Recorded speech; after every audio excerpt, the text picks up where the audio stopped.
We're going to start with Sally Milliken. Sally, you have our invitation and pledge.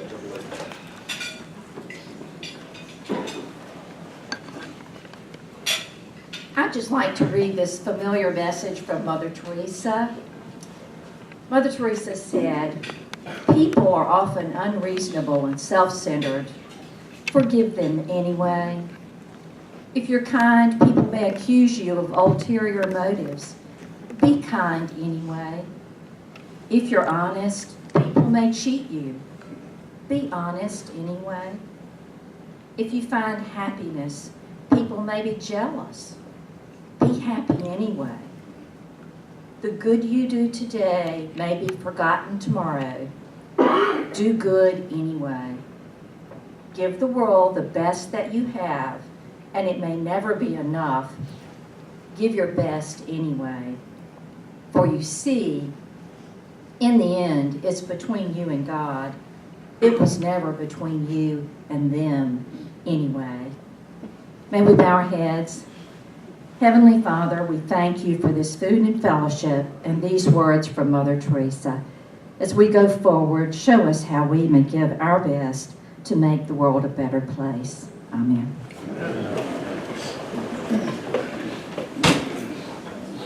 Please stand for the Pledge of Allegiance. I pledge allegiance to the flag of the United States of America and to the republic for which it stands, one nation, under God, indivisible, with liberty and justice for all. Of the things we think, Say and do, is it truth? Is it fair to all concerned?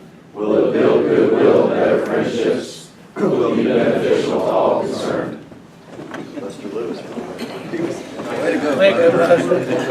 Chip was choking, it was hard. Wayne? Where's Wayne? Here. I'll introduce Two visiting Rotarians, Brandon Harris from Summit, who is also our speaker.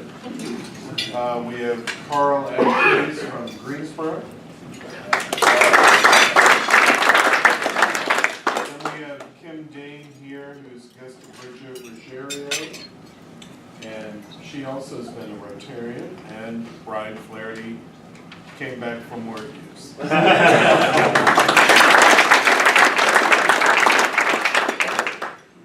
Dale, did anybody get older this week? No. We'll just come back I'm on Actually, Hal Stansel's birthday's tomorrow. Would be tomorrow. Oh, wow. Thank you. Thanks for the good reminder. Well, Ralph did not leave any announcements. Do any of the committee chairs have anything that the club should know about? You want to share with us right now? And seeing that there are no committee reports or announcements, Chris Justice, I think we have time for a lightning round of Family Feud. How about it? Let's let it feud! Do it! Chip, hey, Dan didn't do that to me until like September of my year. You got to get a new agent. I don't know what's going on. He's been president for 2 weeks and he's missing in action. Unbelievable. All right, well, as is tradition, whenever Danny Farley's here, get the camera ready. This is usually YouTube gold. It's the Farley family. And Tom's on the other side of the camera. Oh, it's just too good. Too good. It's the Richardson family. All right, Farley family, you guys gonna play or pass? Play. All right. All right, so out of 100 people surveyed, name a question your server usually asks at least once at a restaurant. And before you answer, let me remind you of the rules, Danny. You cannot get any help from anybody at the table on this part of it. Okay, so you have to do this one on your own. 100 people surveyed. Question your server usually asks once while you're at a restaurant. Are you ready for the check? Can I get you another drink? Can we show you the door? I'm going to give you that one. Do you want a refill? Ding, ding, ding, ding, ding. All right, no strikes. Judy. Okay. Judy eats at fancy spots. Going for the appetizer. All right, Carl. Now, you may not have played the feud before. I've observed. Okay, all right, so we got 4 answers left on the board. Okay, have you been here before? You're down to guys. You're down to 1 strike. This is 4 really not answers hard. left on the board. Mr. Flaherty, what do you got? What side dish?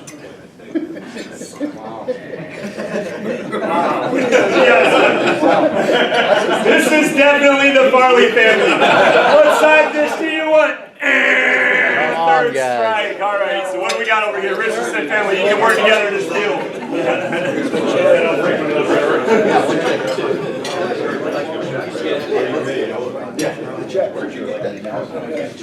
Are you ready for the check?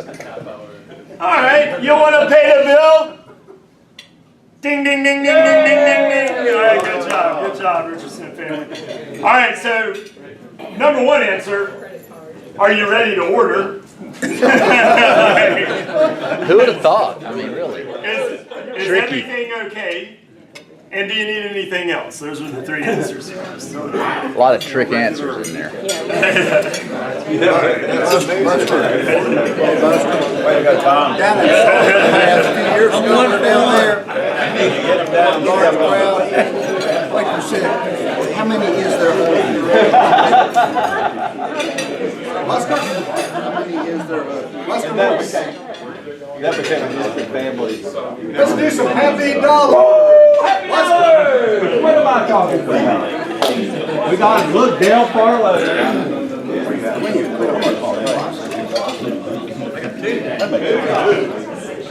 Hey, my first happy dollar is my son and daughter-in-law gave me a beautiful granddaughter Monday.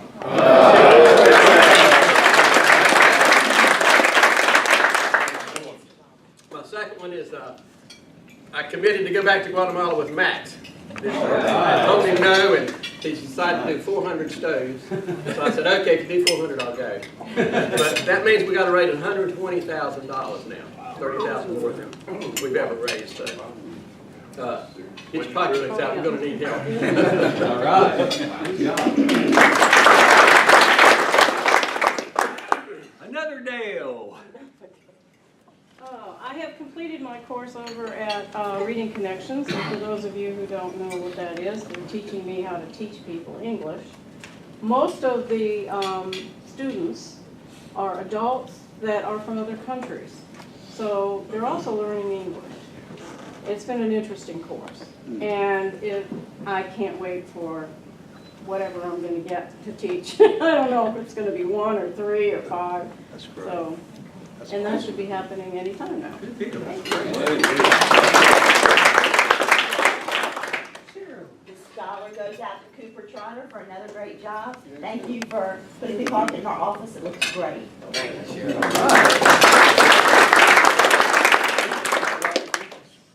Did I get a dollar from Cooper? I'll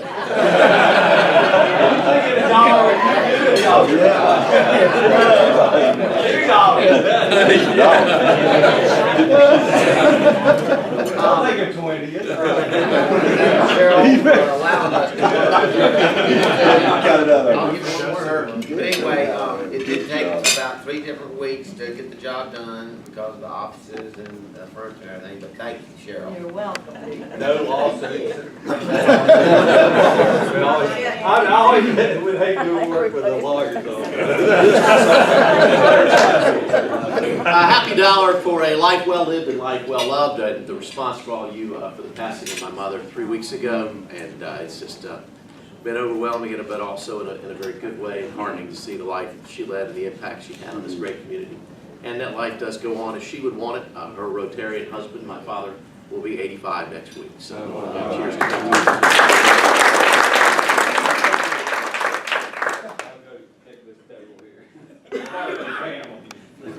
Well, this is one of my bucket list happy dollars. My father during World War II trained Czech Poles, Brits, some Americans and Canadians in flying a World War II era fighter trainer called the Hybrid. There's an organization up in Canada that maintains a fleet of them. So So I bought a flight.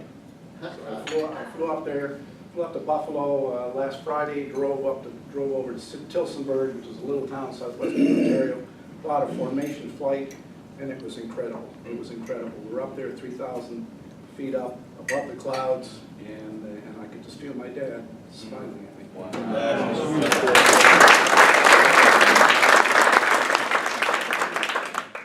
I had the great good fortune of the past 2 weeks to follow Katie around Scotland, fiddling at every pub that she could find with some of the best and a few of the worst musicians in Scotland. I'm really curious for the backstory about what happened to Ralph, so you guys happened way quicker than I thought. And this is, so I'm not entering any competition, but when they lose your luggage in Edinburgh, I don't know if you can see, but this is your opportunity for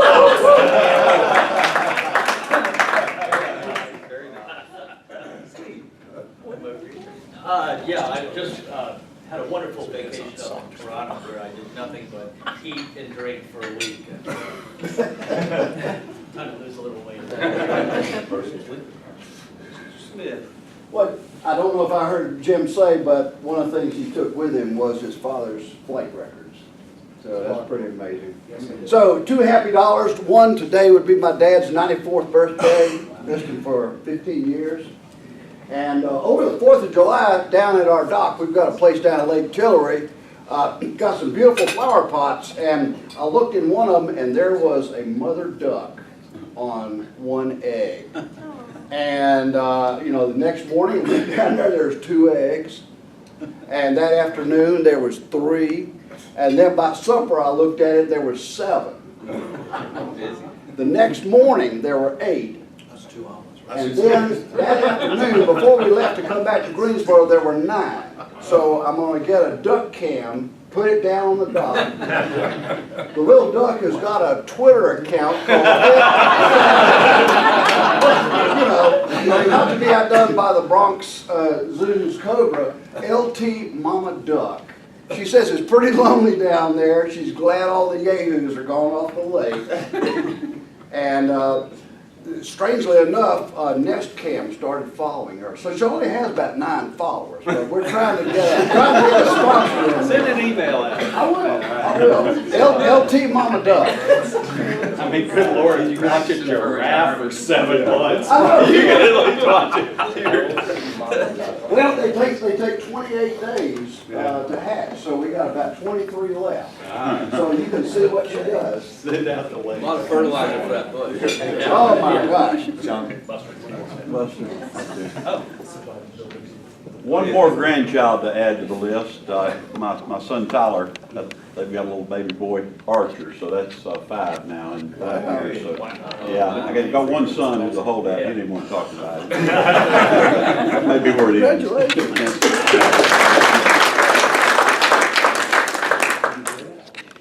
Well, Grandpappy, he said, you know, the fact that there's a highway to hell, but just a stairway to heaven says a lot about the predicted traffic. He's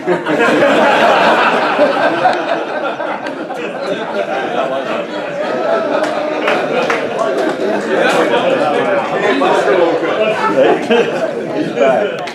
Would somebody volunteer to get Jonathan a little sweep broom, a little scooper? And that duck's running around his dock, that's going to be a disaster. Well, she just stays right in the flower basket. It's a beautiful flower basket. She's not going to stay in the flower basket. And then she goes swim. She and the daddy duck go swim for an hour in the morning, an hour in the afternoon. She just sits there. I know 9 ducks do. But the drip irrigation thing comes on 4 times a day. So there might be hope yet. Thanks for the drip irrigation. This morning we're going to hear a little bit about. Come on, I need to get y'all's attention. This morning we're going to hear a little bit about fraud and misdeeds in businesses. Brandon Harris is our speaker this morning. She has a master's degree in accounting. She's a CPA and a certified fraud examiner. So as the insurance guy that you see on TV who says, we know something about that because we've been around for see a thing or two, she's probably seen a thing or two as it pertains to fraud and deception in accounting. Brandon started her career in public accounting and tax and audit for corporations and different organizations. She moved on to take on the internal auditor for larger corporations and work on their tax work too. Prior to becoming or starting her own practice, she was an internal auditor for the U.S. Department of Defense.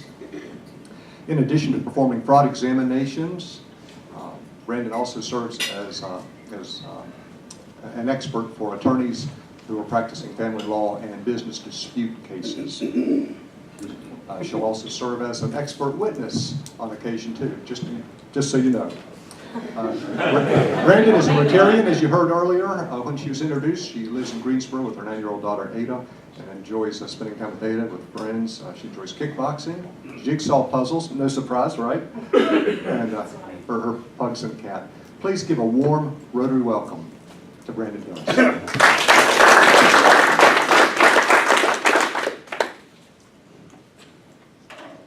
It's great to be here. Thanks for having me. Like he said, I'm in the Summit Rotary, and I love Rotary. I've grown up with Rotary. My dad has been a Rotary my whole life, so it's good to be among y'all today. And I know quite a few of you in here, which is nice as well. Some of you. Last time I gave this talk about fraud, it didn't go really well, so I'm hoping today that it goes a lot better. The people I was speaking to the folks I was speaking to were in and out of the room. They just weren't really paying attention. They were talking to each other and playing with each other, and I just, it was just kind of like, well, what's going on? And it was this audience here, and what I figured out was, well, they didn't think this subject applied to them, so they just weren't going to pay attention. Plus, they're hyper. So anyway, one thing I want to get across today, if nothing else, fraud applies to every organization. It can. Most of you are probably business owners or run a business, or you're on a board of a nonprofit organization, and you probably have said at some point, Betty has worked for me forever. Betty would never, she's like family, she doesn't even take vacation, she would never steal from me. I have every confidence in her. Well, those are the ones you have to watch out for, unfortunately. And I'm going to explain why, and why that happens to good people who would never even think of committing fraud. So here's what, oh wait, I'm sorry. Sorry. Go back on this, okay.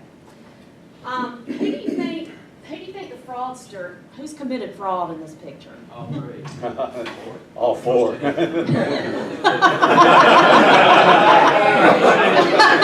It's a trick. Yes, three of the four, because I'm in the middle. So, let me tell you a little bit about these three. First of all, the one in the middle, besides me, does he look familiar to you? By any chance? It looks like a Trump to me. That's Andrew Fastow, the CFO of Enron. Whoa. Yes. And I'm a member of the Association of Certified Fraud Examiners. We have about probably more than 50,000 of us now across the world. And I go to the conferences, and he was the keynote speaker at one of our conferences. But we don't pay the fraudsters to speak. They may get paid at other conferences, but we do not pay them. They're already getting paid. That's right. And so he was in a room full of about 5,000 of us in Vegas speaking. And I went up to the very front and sat in the front row to watch him and sweat. He was sweating, he was very nervous. And he still didn't completely take full responsibility. He had reasons why, and how he got caught up in it. But it was interesting hearing him. He spent 6 years in prison. Not much. No, not enough. Okay, the lady, Diane Catani, on your left, she worked for a boutique, small HR firm, but they had some big accounts. And the owners of the firm when they started it and hired her, she knew how to do a little bit of everything.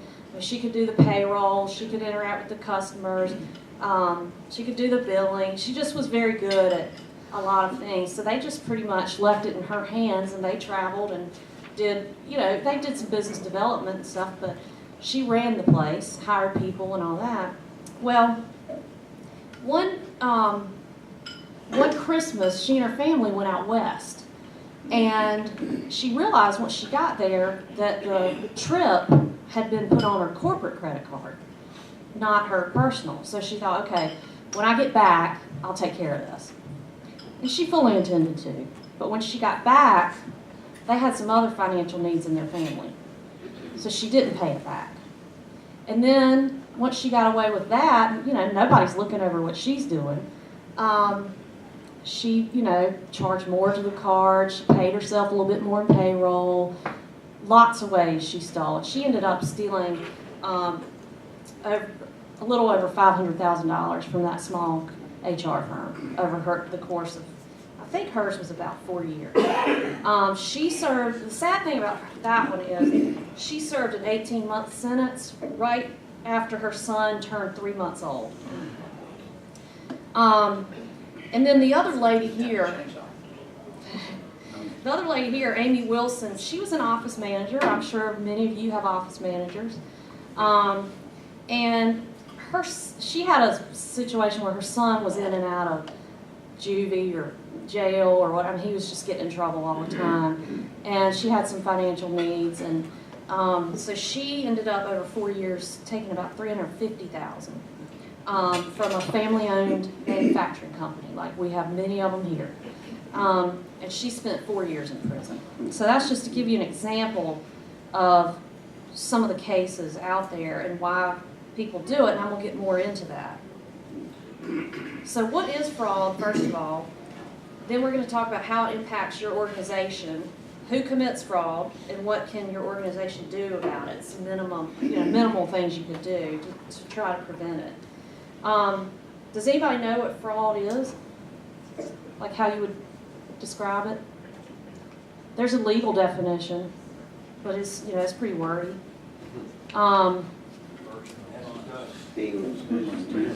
It's theft in a white collar environment is what it is. That's the way I look at it.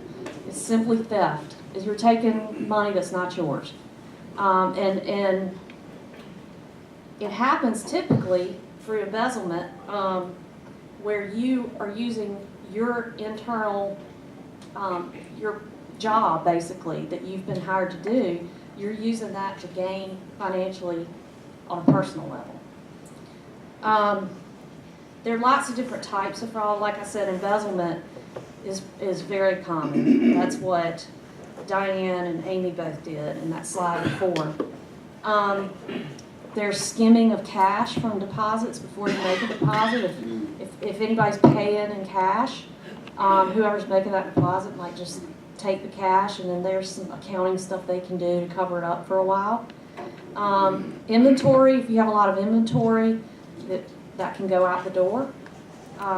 Payments to fake vendors, so like Diane in her case in the HR firm, she could set up vendors and customers and employees, and some of them might have the same address.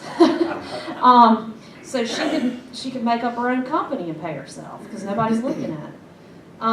Payroll checks, like I said, to ghost employees, so someone who really doesn't exist. And then expense reimbursements. I think we all struggle with this. There's a lot of abuse in that. And you may think, well, I'll let him have that meal this time, that $12 Red Bull in New York that he ordered at the restaurant. But when that stuff adds up, it can be significant and is setting the wrong tone. And I'll get into tone quite a bit in a minute. If you let them do that, they're just going to keep doing it. I mean, why wouldn't they, right? That's not necessarily a bad person, but they're getting away with it.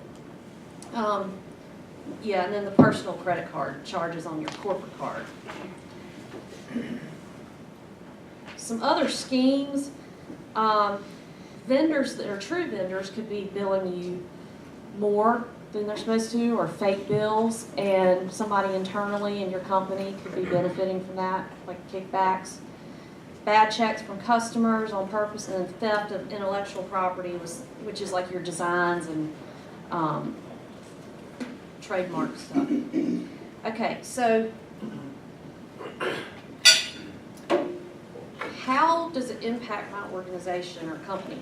So I think a lot of people, when they think of fraud, if they think of fraud or read about fraud, you think of it in large companies like Enron and WorldCom and the ones that we've heard so much about. But the truth of the matter is fraud occurs in any organization, and the average loss is $150,000, whether you're Enron or whether you're Netcom. You know, I mean, it could be any business. That is the average loss. That's a lot of money for a small business, $150,000. And so what I'm trying to get across is every business and organization is susceptible to fraud. You're no different. You may think you are, but you're not when it comes to fraud. There's really no discrimination. So just think about that if in your business, if let's say your business is big enough that you pay your controller $150,000, and they, I mean it could be several jobs make up $150,000 that you're losing. You can't recover because somebody stole it. And especially in nonprofits, it's pretty rampant, and that can really hurt their mission. I was an expert witness in a nonprofit embezzlement back in December, and they had the same treasurer for 10 years. So that, first of all, is a red flag. You need to switch treasurers every so often. I'd say at least every 2 years. And the treasurer ended up embezzling in many different ways, over $500,000. And this is a local one. And so their mission was cut a lot because this guy over 10 years was taking all this money. And I mean, some ways he was doing it was very transparent. He was just transferring money to his account. You know, some cases it's that easy to see, but in other cases I had to do a lot more forensic work to figure out where all the money went. And some of it you can't even, sometimes you can't tell where it went. And by the way, forensic accounting, people ask me that a lot. It's not DNA, obviously. Forensic really means dealing with the law and investigative type of stuff. So in accounting, we can do investigative accounting to trace money and find out what's going on in a business. The key thing here is the books and records do not commit fraud. They make up the case, like when I'm an expert witness, you know, the books and records are what I talk about to build the case and explain what happened, but it's people. I mean, this is all about human behavior and why people do it, and you just need to remember, anybody's susceptible to committing fraud, even good people. All right, now the next slide is really what I want to get across. So we were talking about Betty and how she would never steal from you because she's like family and she's been there forever and you completely trust her. Well, here's what happens, even with, you know, good people. We have something called the fraud triangle. And what happens is at the top of the well, let's start at the bottom in the green. There's a pressure or there's a perceived need for the money. So, and for example, and it's not always gambling addiction or drug addiction or financing an affair. Those are a lot of the reasons, or just plain greed and ego. But I had a case that was, you know, it's kind of sad, but he still didn't make the right decision. A treasurer in another nonprofit that I worked on, his wife became ill with cancer. He didn't have the money to pay the bills. So he transferred money from the nonprofit into his account. And, you know, you feel for him, and his reason wasn't because of greed or anything like that, but he still, you know, that's still not the right move to take the money that is not yours. So the pressure can be so many things in life. We all, at some point, we all have some kind of need or pressure. I mean, that's just a given. So if you have that pressure, and then you can rationalize why you did it or how you did it, or it's okay that I did that because I'm going to pay it back. And, or, you know, they really owe me more money. They're not paying me enough for what I do. I mean, just, you know, we can all, human behavior, we can all rationalize. We all have a brain to rationalize. So if you have the pressure, and then you can rationalize it, and then the third thing is if you have the opportunity to do it, then it can happen pretty easily. The opportunity is where I come in and business owners and management comes in, because we need to prevent the opportunity. You're not only, in that way, you're not only protecting your business and yourself, you're protecting your employees from doing it too, if you don't give them the opportunity to do it. So, I was going to show you a video, but it's not working. I've got there's lots of things, internal controls you've probably heard of that you can implement in your business to try to prevent things like fraud. Some of you have small businesses or small nonprofits, and you don't have enough people to segregate duties, if you've ever heard of that, so that one person is not collecting the money, making the deposits, writing the checks to the vendors and payroll and all that, and reconciling the bank account. Because if you have one person doing all that, they've got many ways to hide it. So you need to have some internal controls. Well, that's what we run into a lot with small business is, well, I only have one or two people, you know, what do I do? So here are some minimal things you can do. And this first one to me is a no-brainer, but it actually kind of surprises owners when I say, are you looking at the bank statement? Are you looking at it online? I mean, you don't even have to look at the paper copy. 5 minutes on a Sunday, you know, it's not 15 minutes. It's not going to take you long. Just look at it. See if anything sticks out. You know, are there transfers going on? Why would you have transfers? You know what you've approved to pay every week or every 2 weeks. You know about how much should come out in payroll. You know, just for reasonableness, look at your bank. I mean, that's where it's, when I do a forensic investigation, I get the bank records. That tells me everything. Then I have to get some support sometimes for those records, but that's where the money's going in and out, and you should kind of have an idea of how much money's going in and out of your business. So I can't stress that enough, that you have me as your part-time CFO and I'm looking at it. You know, somebody needs to be looking at it. Segregate duties, we talked about. A hotline is a very good way to find out about fraud, but I know some small businesses don't want the expense of a hotline. It's just an anonymous way for people to give tips, and it could be employees giving the tips, it could be vendors, it could be customers, having an anonymous way to give tips. And there are services out there that I think are pretty reasonable if anybody's interested in that. Periodic fraud risk assessment. So I go into companies, and other accountants do this, I'm sure, and we look for what you do have in place, your processes and controls, and then we find the gaps and try to come up with a solution to make your internal controls better and see where you're really mostly at risk for fraud.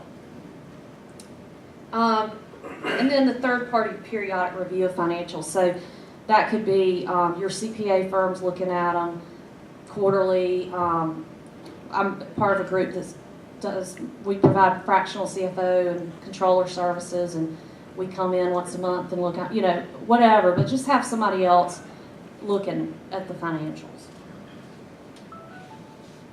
Okay.